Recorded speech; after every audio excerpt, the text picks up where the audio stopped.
people asking, we've been growing quite a bit.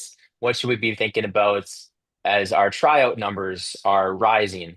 And so we could go on about this for an hour, but these are some of the key takeaways uh, where I think we can implement this in hockey, just like in volleyball. So more players, the biggest risk as your organization is growing and your tryout numbers are increasing is there's going to be more overlapping scores. So you're going to require a number of different things. Some of them are more reasonable than others. That first one, you could just add more sessions. The more sessions you have, the more scores you have on players, the more time you have to shift them between groups. So if you could have 10, 15, 20 different sessions, that's great. But there's only so much ice time out there. And there's only so much money that you have to invest in ice time. So that is probably not a realistic option. Maybe adding one or two sessions as you grow does make sense. The second one, though, is more criteria. Unfortunately, the more criteria you have, though, and the more players you have, the less time you have to score each player on each of those criteria.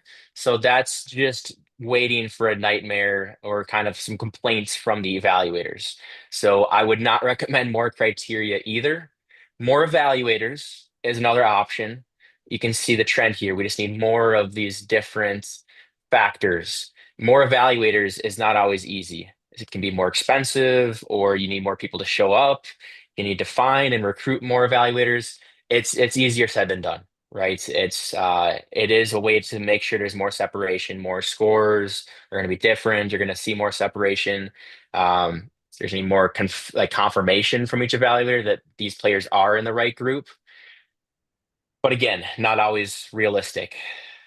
More organized data is definitely important because if you have more kids, you're gonna have more kids who don't make the team and more parents who are upset because their kid didn't make the team.